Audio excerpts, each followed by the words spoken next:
Je donne la parole à la maire du 10e arrondissement, Alexandra Cordebar. Merci beaucoup, Monsieur le maire.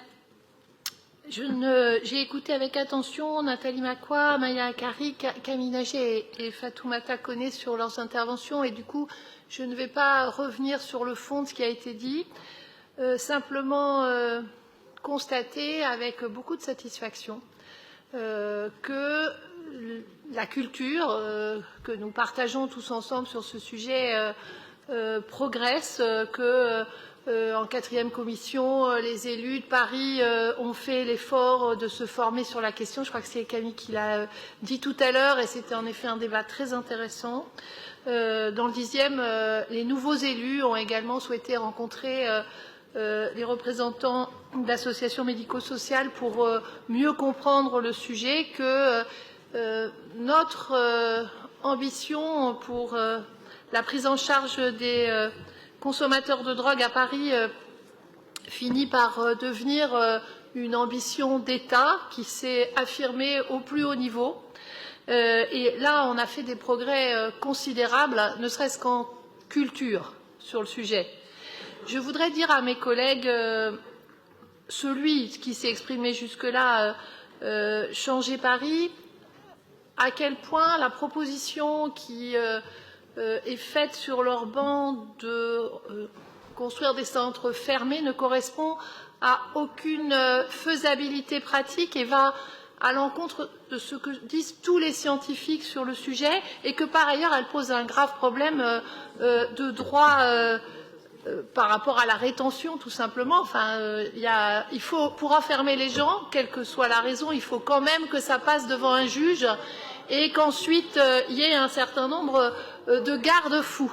Donc sur ce sujet-là, je vous le dis, je crois à la bonne foi de chacun qui cherche des solutions sur le sujet aujourd'hui. C'est une différence assez grande avec ce que nous avions il y a quelques années. Par contre, je ne crois pas à votre solution qui, je vous le redis, est en contradiction avec ce que tous les scientifiques aujourd'hui portent. Alors, je voudrais encore une fois témoigner. Merci beaucoup à toutes mes collègues, toutes celles qui se sont exprimées, de faire avancer ce sujet. Merci à Anne Hidalgo qui, à un moment donné, a tapé du poing sur la table sur le sujet et a dit nous ne pouvons pas continuer nous ne pouvons pas continuer.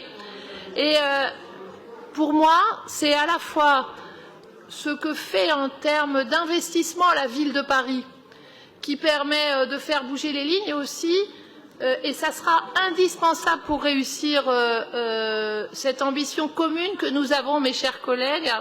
Il faut un alignement des planètes, c'est-à-dire un alignement des volontés avec les services de l'État. Aujourd'hui, dans l'expression, c'est ce que nous entendons. Ce que nous voulons maintenant, élus de Paris, en acceptant de voter cette délibération et d'investir encore dans ces dispositifs, c'est effectivement que cette volonté affirmée de l'État se transforme en actes par le travail, et il faut aussi que nous nous allions davantage avec les services de l'État pour parler aux habitants, pour leur faire comprendre l'intérêt de tels dispositifs et que nous essayons d'éviter ou d'arrêter de nous envoyer à la tête les uns des autres des responsabilités qui n'existent pas et qui ne font que nous freiner dans la mise en œuvre des solutions. Je le dis, mes chers collègues, à toutes et tous, l'outrance, la simplification à l'extrême, les solutions qui n'en sont pas, ça ne fait absolument pas avancer la cause de vos arrondissements et des nôtres, ça ne résout aucun des problèmes. Je crois qu'il faut que nous utilisions toute notre énergie aujourd'hui pour nous aligner avec l'État, pour pouvoir rendre efficaces les solutions dont nous savons qu'elles fonctionnent et pour lesquelles il faut de la volonté, du courage politique, je crois, mais aussi des moyens plus importants que ceux qui sont aujourd'hui alloués, car quand on met des moyens, ça marche.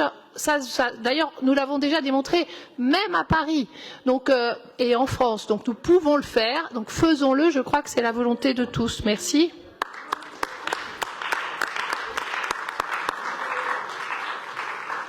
Merci, Madame la maire du 10e arrondissement, chère Alexandra Cordebar.